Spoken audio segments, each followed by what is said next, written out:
ngwiro rutayo ngwaniria na kithomo na akiambia na akiathirire. Yes.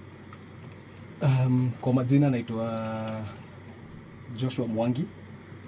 I'm a captain. Joshua Mwangi. I gamix both Kimeru. It's okay. I try because it's a Kimeru. Oh, naelewa pia. Yeah. So I'll say that I think for me to be a pilot is a coincidence. Yes. I'll say that. Hapo tutafika. Utatueleza. Yeah, kwa sababu I think in high school, primary, me sikuwa even dream to be a pilot to begin with, to be honest. Yes. But it is interesting that after high school, somehow I found myself flying. Maybe it's out of influence, maybe nyumbani, because I had a few cousins when wamefanya flying, even distance cousins, or even the estate nililelewa to some extent. You used to see guys who are pilots. I think after high school, that's where the passion began. Ndio ilianza kugrow. Yes. Na sasa Joshua ametokea pande gani ya Kenya? Mimi nimezaliwa Nairobi. First of all. Yes. But I'll say my dad was a polygamist. Alikuwa mtu, he was a polygamist. So he had 2 wives. Yeah. And one of them happened to be a Marian, which I'm grateful. Yes. And she's my mother, but she's a stepmother. But she's my mother. And so I'll say so huko kukakuwa ndiko geshagi kwetu. And for that reason, nitasemaje, I think hapo tu nyumbani mambo ya kama nimepotea. I think hapo mambo ya kulelewa Nairobi and then Meru, but partly mimi nilikuwa naishi Meru sana. Kujua hiyo ambience ya kuna ng'ombe, it's wide, and then there's that freedom. And then huku nyumbani, hata kucheza PS is a problem. So unashinda umefungiwa after kukula saa 8 mnaambiwa mkalale. So me I loved kwenda Meru sana. So I'll say nimelelewa Meru sana in terms of kwenda nyumbani, but nimekaa huko sana. So I'll say part of the larger part of me. Iko Meru sana. Thank you. Sasa tukuje kwa maswali mengine msikilizaji wetu wa Ghetto FM, na saizi wanafunzi wako nyumbani na tutafikia hapo mahali nitaulizia on behalf of watu wenye wako na mafikira ya siku moja nataka kukua rubani, nataka kukua mwetithia wa ndege. Tuambie ulitoa wapi hiyo passion ya kukua pilot rather than kukua hawa wa meli labda ama hata wa gari. Ilitoka wapi hiyo passion? As I've said earlier, I grew seeing pilots. And my dad alikuwa nenda Isili sometimes. Uko kwa jeshi. And also the mom, kwambia Meru, used also to take me to Isili, where he had an uncle, far distant, who was an army pilot. So, and as unajua after high school kuna ile kila mtu anataka afanye kazi haraka, so ndio mtu apate pesa na vitu kama hizo. So me after high school I didn't pass vizuri, so I had to repeat. Okay, nilipata average grade like see hapo. So I had to go back to school again, high school. So nikarudia ndio nipate the right marks za ku join flying. But my passion was from those guys that I used to see. I'll say that. Those were your role models. Yes. But even the lives they used to live. You know, they are young pilots, they are driving. So I will like, I think when the university kusoma degree, that's a long route. I prefer flying because naweza pata pesa haraka. So without line or anything, I think for me is more of what the pilots nilikuwa naona around. Wakakupea motisha. Yes, hata you need kuambiwa. You know what you see, observing is very important. Exactly. So you can imagine you are with guys who wanasema ni pilots and then they have good cars, they're living good life. So sioni kama like that itself was enough motivation for me, even though most of them see out of wanajua like we're gonna become pilots but that love for it. But another challenge was kusoma, because kusoma flying practically kufly is easy, but now the exam part it's hard. It's physics, maths, a lot of it. And most of the people, I mean, I'll say these are most of the subjects people who wame fall in love with, especially of course kama physics and math. Now you can imagine now after unaambiwa sasa hapa ni kusoma. And it is weird because mtihani lazima upate 70%. I think kama umebadilisha sheria ni sawa, but back in the days KCA mtihani ilikuwa ile mtihani tunafanya lazima upate 70 na inakuwa marked by a computer. Si mtu unafanya saa hii na unapata results saa. Oh my. And it's you and the computer. So and if papers are for example 10, lazima upate 5 and above. So unakuta mtu alimaliza flying school lakini ameanguka mtihani mara 5. So it was also another challenge. Ya kurudi. Kushinda tu ukirudia. So that was a nightmare also. Kuona, because it's very costly. Flying is very costly. Kuona unaweza enda kufly then ukae hapo ni kama uelewi vitu na uko na mzazi tough, pesa hakuna, nini hakuna. So I had to generate a new energy ya kufocus to make sure like. Na Joshua, wakati ukimalizia high school kuna ile course ulikuwa umeambia mzazi wako ndio unataka kufanya ukienda university. Lakini wakati ulichange mind ukasema unataka kujoin aviation, mzazi wako alichukulia aje? Did they pinga ama walikubali? If my dad is listening to this, they'll be very candid on it. I'll just be true to it. Mimi nilitoka high school kali nianza biashara. Let me say the truth. Because mimi nilitoka shule before even KCSE toke. Mimi tulikuwa tumejenga nyumba huko Kasarani. Mimi nilikuwa naendea vitu Njiru, tunakuja tunazipack manyama, tunauza kwa estates za maumbo. And I was making good money. But nika graduate very fast. So nikaanza kuchinja mbuzi. Zinachinjwa, then supply them in clubs like the Wahana, hizo clubs zilikuwa hizo area.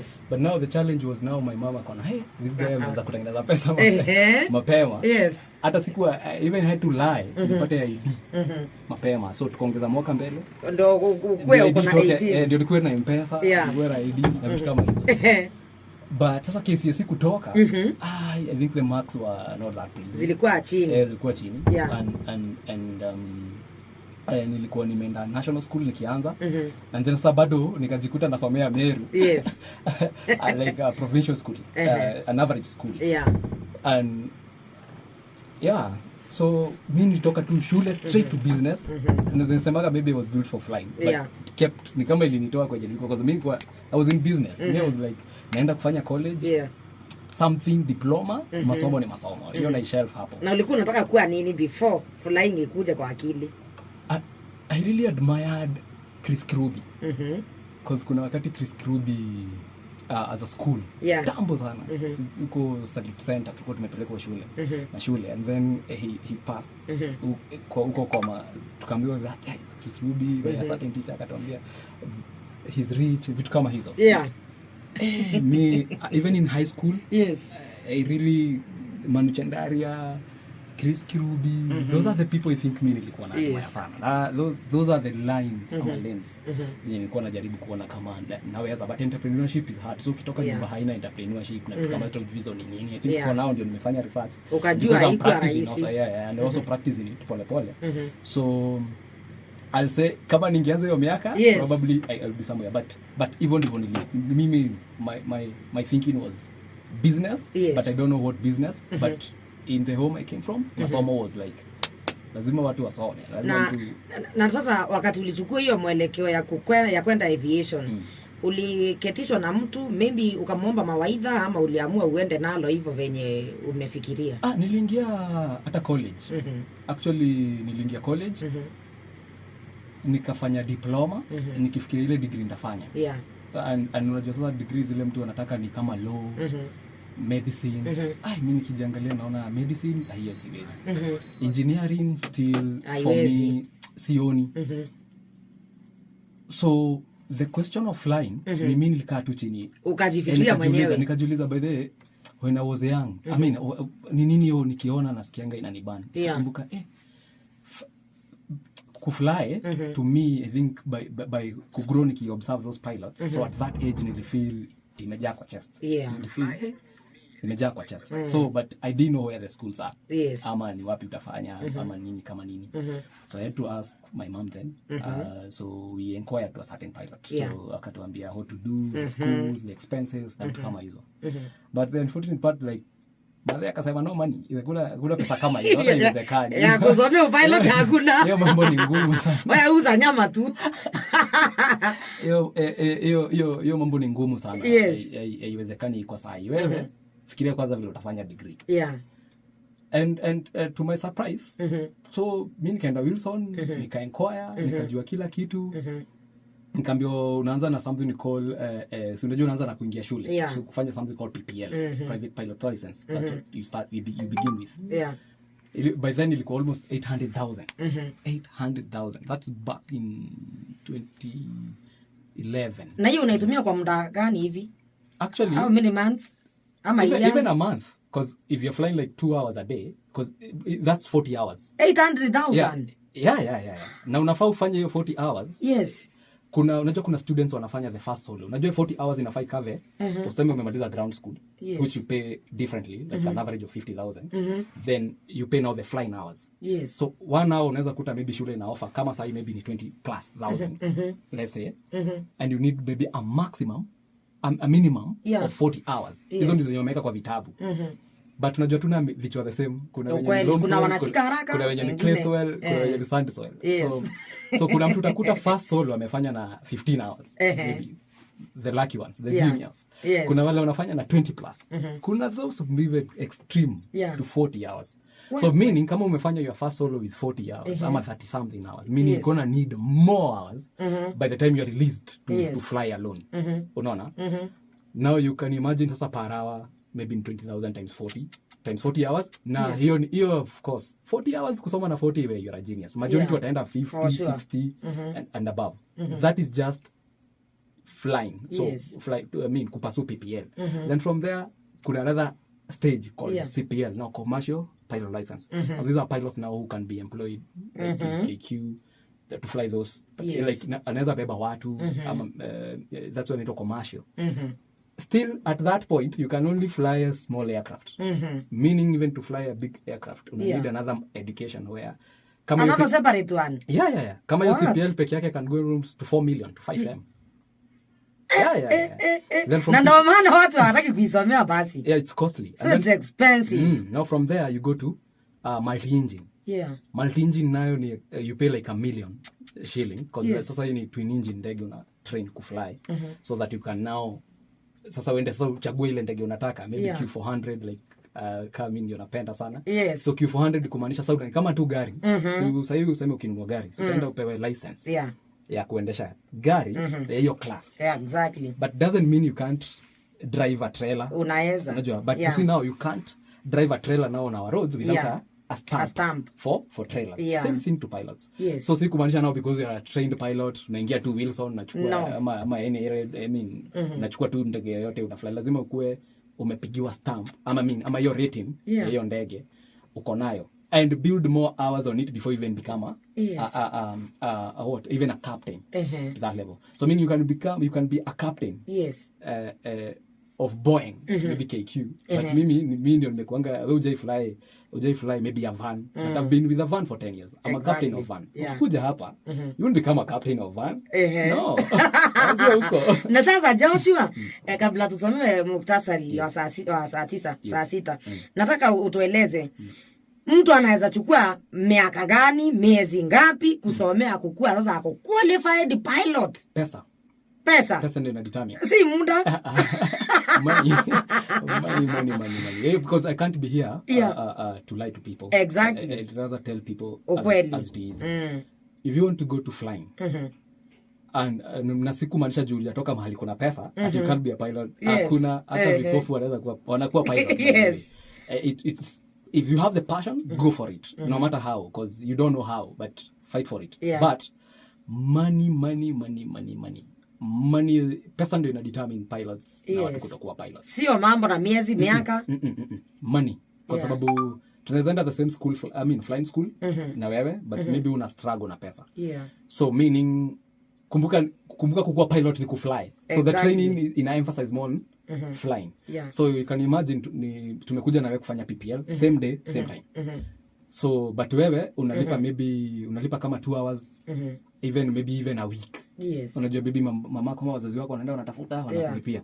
Sasa unaona mimi hizo 2 hours napiga na a day or even 3. Yeah. Unaona? So within a week. Yes.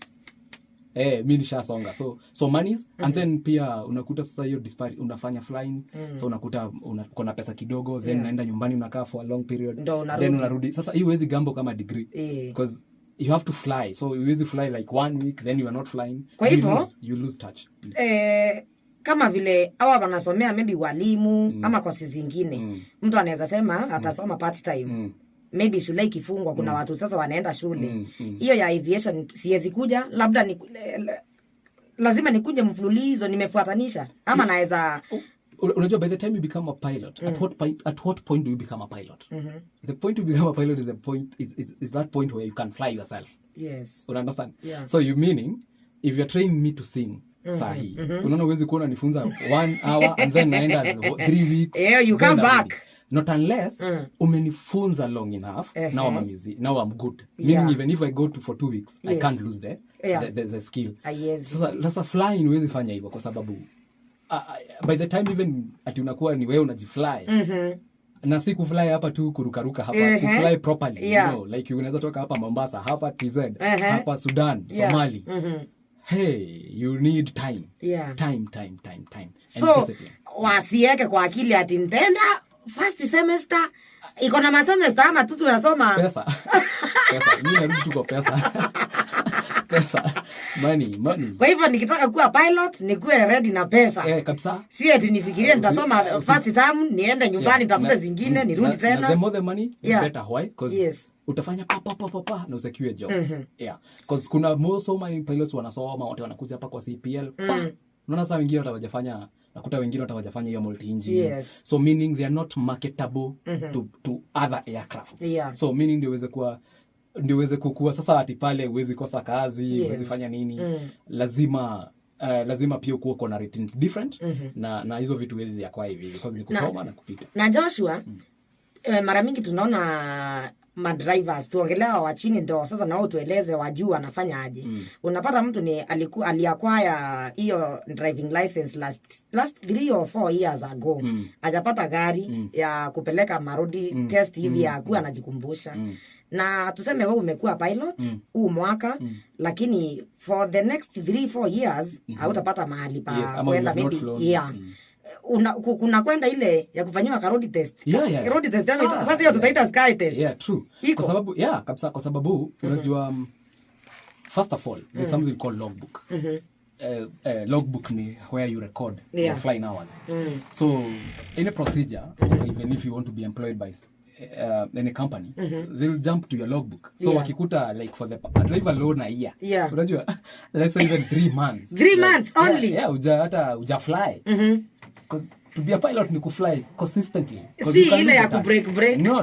Na break namna gani? It is kufly. Even if it's you privately. Like still you don't have to fly because you're employed.